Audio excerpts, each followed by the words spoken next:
Independence is kind of like null. Okay? And the nice thing, the reason this one is used is that you can do this test whether you have nominal or ordinal. So you can analyze, you can have a survey of all words, and if you can make a table out of it, you can analyze whether the variables are independent or not. Okay? And so basically we're going to have a table that we use and analyze. So I always, in this class that I teach at Goshen, they always do a accumulating project, and they always choose stats because it's easy to collect data and analyze it. And we usually do a correlation analysis, and then they do this chi-squared test. And so I've had people try to see if there's a relationship between the amount of time or amount of cavities you have and whether or not you turn on the faucet and leave it running while you're brushing your teeth. Or they'll figure out different questions to ask. They'll ask stuff that they shouldn't public ask, like what's your GPA, how many hours a night do you study? So they come up with these surveys, and then you can take any data values and plug them into wherever it fits in the table. And you'll see when we look at the table. And then the chi-squared allows you to say whether or not the sets of data are independent of each other or not. So like they'll try to show if the number of hours you study is independent of your grades, or if it's not independent. It's kind of like saying whether the null hypothesis is true or the research hypothesis. It's not correlation. So chi-squared is not correlation because you may be relating words instead of numbers. Okay. I don't know why that's on there. Okay, so simple survey, male cops, female cops, whether they like donuts or not. Okay, so this is how you read this table. This is not a fancy statistical table. There's 150 total surveyed. Okay, there's 110 male cops and 40 female cops. All right? And then you can say a category, male cops, 70 of the male cops like donuts, 40 don't like donuts, whatever. This is all made up, by the way. This is not a real survey. Shocking that I would construct a data table like this. Okay? So, important to you on this information is how to read this table, understanding where it's come from. But I think that's fairly straightforward as a general. The thing that you do need to know is this area right in here, how many rows and columns there are. Okay? So this has 2 rows and 2 columns. We don't count the totals. Okay? But that'll come up later. We're going to figure out degrees of freedom. 2 rows, 2 columns. Now, the formulas kind of start to look the same. You're adding up a whole bunch of the differences between something and squaring it and dividing it by something. You don't have to do that, okay? There will be a web link that we'll do that with. Okay, so what this thing does is it says what should have happened based on probability. Based on probability with this many males, this many females, and how many of them like donuts and don't like donuts, and this overall total, 73 males should have said they like donuts. 37 should have said they don't like donuts. And little punny stuff there. 27 here, 13 here. That's what should have happened. It's based on probability. You probably don't want to know how it's based there, so I'm not going to show you that. He goes, no, I do not. It's based on, okay, so there's 70 males that like donuts out of 150 in our data, okay? And there's 70 out of 100 here. And so it's basically you're multiplying 2 different probabilities together. But you don't need to know that, okay? You need to know that this is what you observed, and this is what is expected based on perfect probability, okay? And essentially you're copying down the expected table.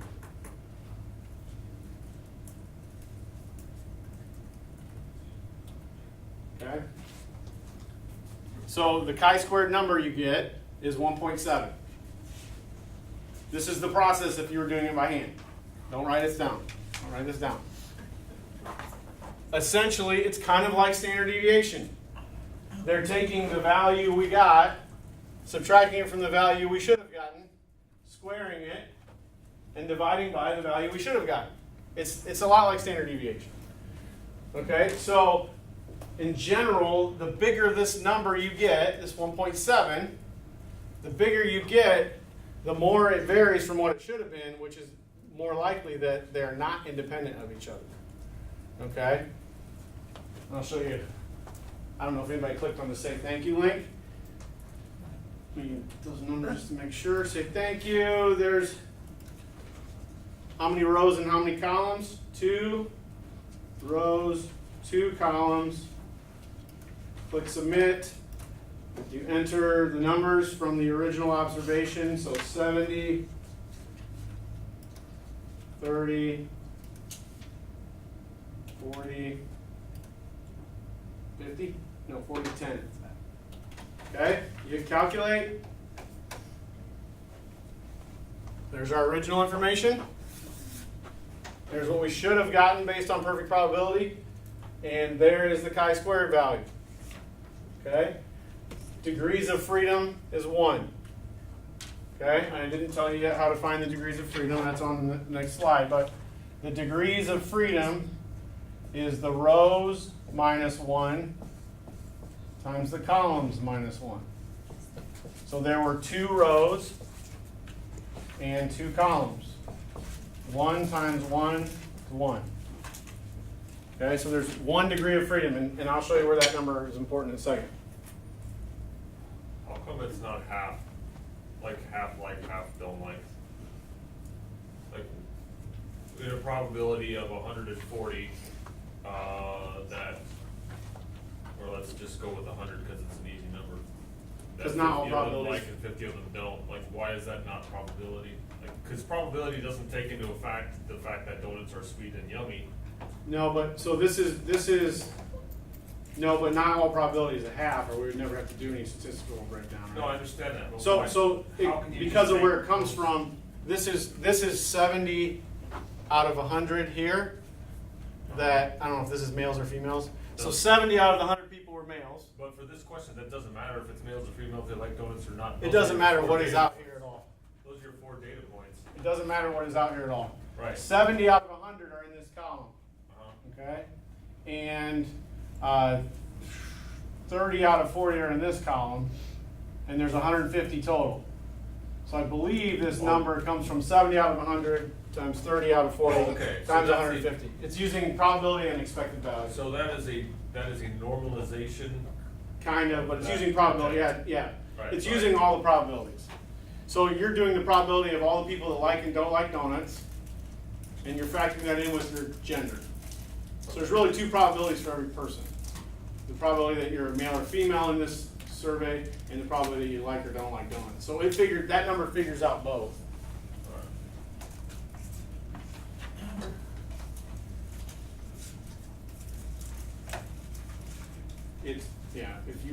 It's 110 times 1. This number right here is 110 times 100 divided by 150. I believe. And this number would be 100 times 40 divided by 150. But this thing right here it will give you all your calculations that you need. Okay? And then I'll show you how we use that to make a conclusion. So what does it tell us? Okay, so our chi-squared was 1.7. You go to B7, table B7 in your book.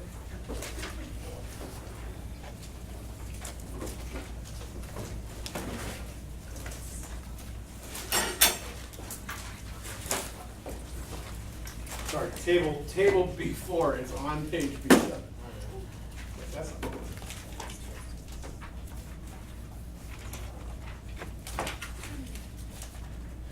I'm glad they named the tables the same way that they named the pages of the tables. That way it's more confusing. Okay? So this looks like a Did you guys find the table? Yeah. It looks like the other tables, the other P tables we have, right?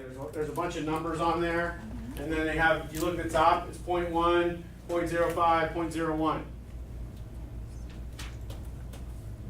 So if you look on your table, this is what your table says. We have 1 degree of freedom. So our number for a 5% is 3.841. What? The cartoon. You like that? Freedom, yeah. So the whole conclusion is based on this number. Okay? So if we would have wanted to find it at a 10% value, we would have used 2.7. That make sense? Notice like 0.05, right? We've been using that. It's pretty standard. Here is the whole key to your conclusion. And this was not on the original PowerPoint. I added it later this afternoon, so you probably don't have that. So I'll put that slide up in a second. This is how you make your decision. You do your calculating. We got our chi-squared. It was 1.7. This is our calculated chi-squared. If it's greater than the table value, so in this case 3.841, then we reject the null. Okay? Is it greater than the table value? No. Okay? That means that we are saying there's no relationship between our values. Cop, gender, and whether they like donuts would be our values. Okay? Gotta put that on the new edition. There it is. This is the slide that wasn't on there. So if the calculated value, the value you get from the thank you link, is bigger than the table value, reject the null, which means there's a relationship. So the short observation is you're gonna, if you have a big number, you're probably going to reject it. The bigger the chi-square number, the more you're going to reject it. The number gets bigger when the values you should have gotten by probability are way bigger than the values you did get. Okay? And that's why you're like, oh yeah, they're not independent of each other. What we should have gotten is way different than what it is, but something's wrong. And so people use this in behavioral science a lot because you can say smoking, non-smoking on this side, and age of first heart attack. Boom, boom, boom. You can make tables, and you can see, is there a relationship? And they say, okay, well, there's a relationship, but what about other factors that come into play? But you can show that relationship. It's not correlation, but you can show the relationship. Okay, so the left one is the one you calculate, the right one's the table. We'll do another example. We'll see here.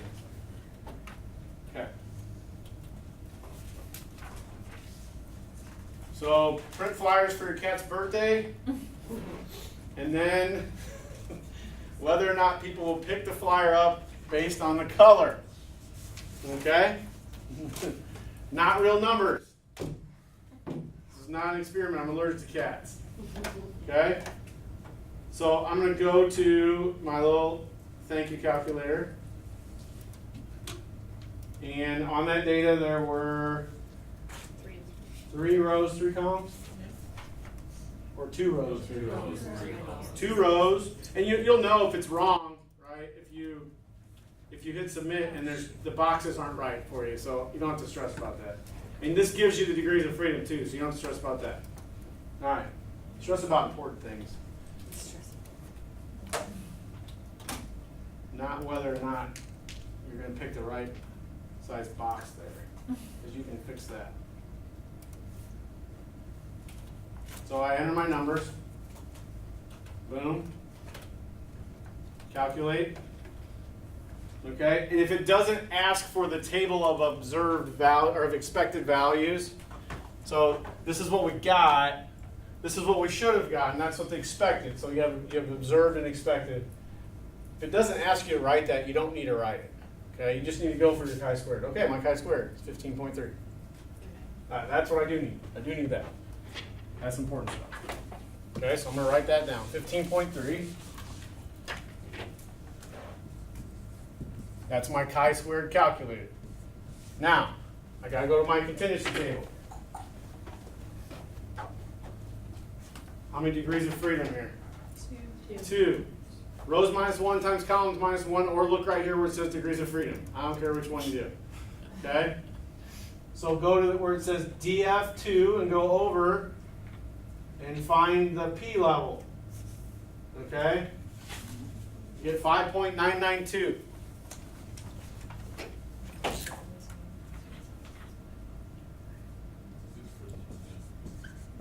You guys see where that? You guys find that 5.992? Yes? Yes. Okay. Because if you can't use that table, it's going to be really frustrating because you're going to get the number and not know what to do with it. All right. Is this true? Yes. So we are rejecting the null. Okay? The null is that they're independent of each other.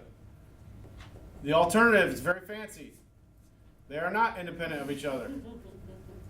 Same goes back to our not related, related. Statistically significant. This would be statistically significant for what our purposes are. So there is some sort of a relationship between the color of the flyer, okay, and whether or not people picked it up. Now, in a real example, could be a nice marketing analysis, right? If we did this at work, if we tried this, so you can see where you can do a little bit better than just like a bar graph. Like you could try something, some kind of a service and say, okay, we got these results from it, and we can actually do a little more analysis, okay? So we're skipping that step 1 where you talk about a lot of stuff. Null is that they're independent. Research, not independent. Don't say dependent. Okay? Because again, we don't know that one causes the other. We just know that they're either independent of each other or there's something that's not independent. Kind of slips into that causation business. Okay?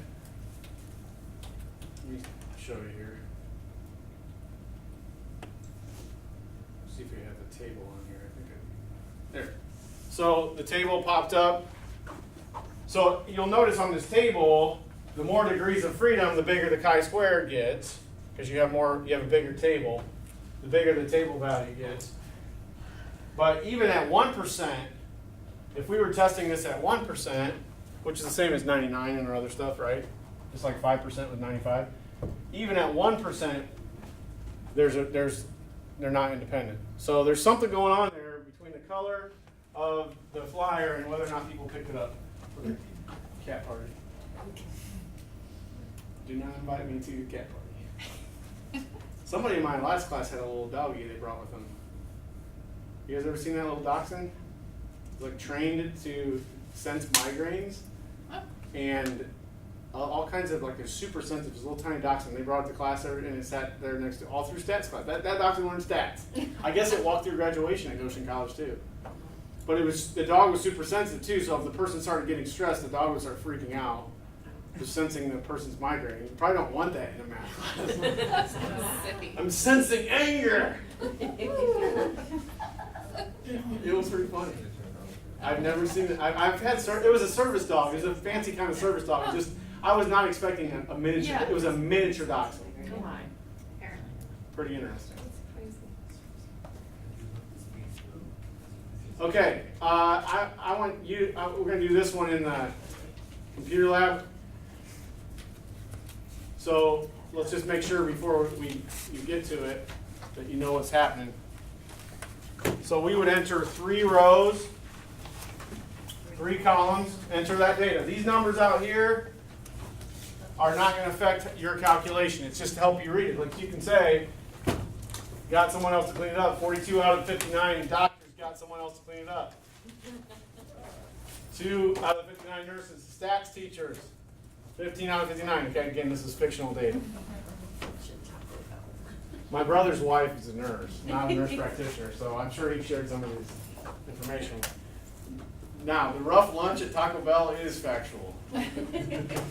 Okay? So, this is for you to test when you're there, and then you can go to the PowerPoint and check to see what your answer should get. Make sure it matches up to the 79.7 and make your conclusions.